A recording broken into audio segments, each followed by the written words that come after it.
Fridays are awesome. I'm Carl Azus. It's great to have you watching this April 8th. First up, we have an in-depth report for you. CNN recently got an exclusive interview with the head of the U.S. Terrorist Screening Center.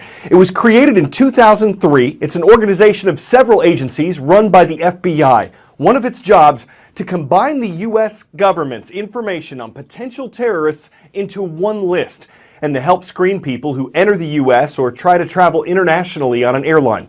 For someone to be added to the list, U.S. officials have to have reasonable suspicion that he or she is connected to terrorism. Some civil liberties groups say the organization's standards need to be higher than that. They're concerned it's too easy for someone to be put on the watch list.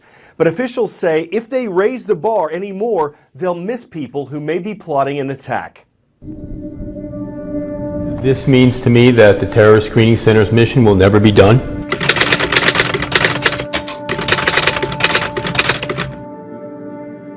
And it reminds us daily of the importance of what we do.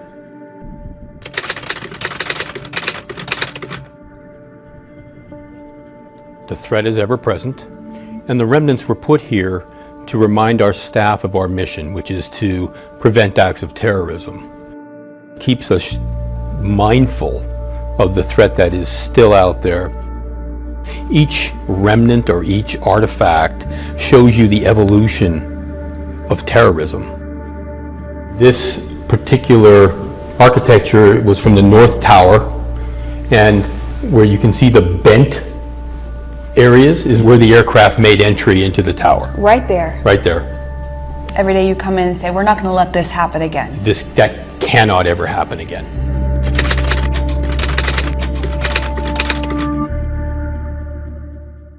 One public perception about the U.S. terror watch list is that many innocent Americans with no ties to terrorism make it on those lists. What is your reaction to that?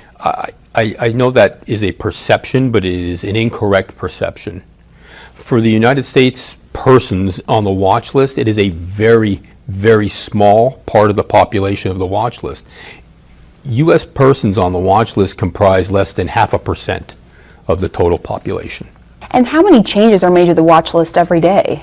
The watch list, I would just say for 2015, the watch list changed on an average of about 1,500 times per day, where in those 1,500 change transactions, some people were added to the list, some records were updated and modified, and some people were removed from the list. What are some of the frustrations from your perspective, being the head of these terror watch lists? It's concerning that our partners don't use all of our data. We provide them with tools, we provide them with support, and I would find it concerning that they don't use these tools to help screen for their own aviation security, maritime security, border screening, visas, things like that for travel.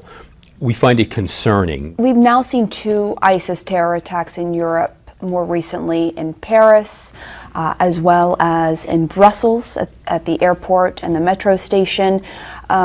Would the U.S. watch list have prevented the terrorists identified in those attacks from slipping into the United States?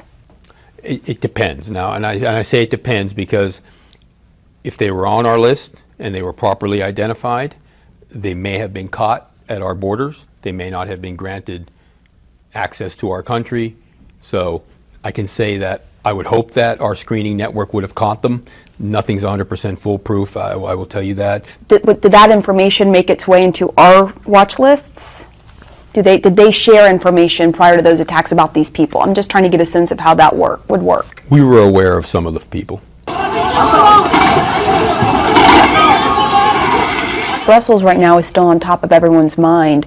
We know of at least 2 bombers who are still on the run, possibly in Europe. How concerning is that to you, that these could be people who might want to make it into the U.S. if they haven't been publicly identified? It's very concerning, and that's where the awareness and the vigilance comes in. We rely on our partners to look for them, conduct investigations and operations that help us identify them. But in Europe, there are cases where perhaps information wasn't shared about someone because of privacy laws and because, how does that impact the terror watch lists?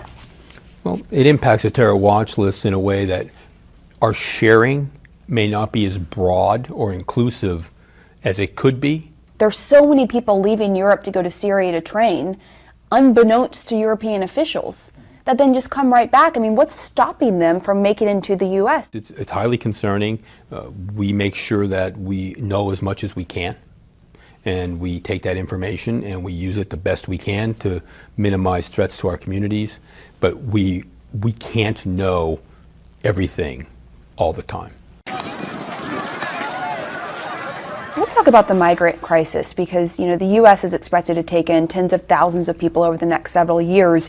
Your job will be to ensure none of those people are terrorists and make it into the United States in collaboration with other intelligence partners. How sure are you that you will be 100% successful? Nothing's 100%. We will strive for the best we can. Nothing we can guarantee is at 100% level. Do you think that the screening process in place, though, is as rigorous as it can be to prevent terrorists from making it in? I'm pretty confident in us catching people who would try to come to this country for illicit purposes.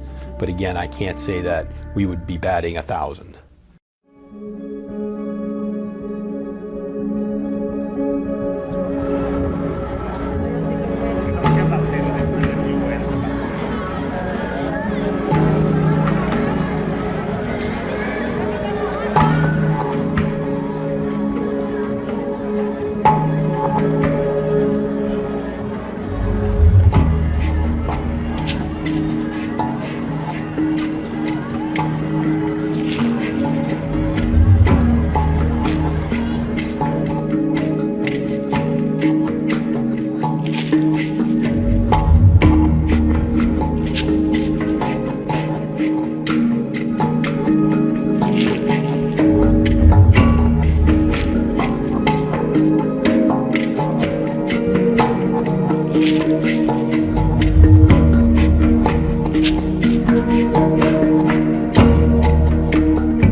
Yesterday, we announced a school in West Africa. Today, we're headed to the Far East. In the city of Jeonju, South Korea, it's great to see our viewers at Chonbuk National University. Thank you for watching this Friday. In the city of New York, in the state of New York, hello to the Lions. Columbia Grammar and Preparatory School is on the roll. And we're visiting some of our viewers in Texas. The Hornets are what the buzz is all about. They're at Hudson High School in Lufkin. You may want to sit down for this if you're not already. You see this chair? It's wooden. It's got some graffiti on it. It says Harry Potter. And it recently sold at an auction for $349,000. That's as much as a nice house. Why? Because this is the chair that author J.K. Rowling sat on while writing the first 2 Harry Potter books on her typewriter. To the auction's winner, Rowling wrote, quote, "My nostalgic side is quite sad to see it go, but my back isn't." Must have given her a shrinking back. Maybe it'd be better suited to a long bottom. But it makes you wonder, could the chair have sold for Voldemort? Someone probably had to Dumbledore budget and Snape a few competitors to Weasley their way into ownership. Right now, though, they're probably feeling pretty smuggle. Harry Potter puns, they're magical.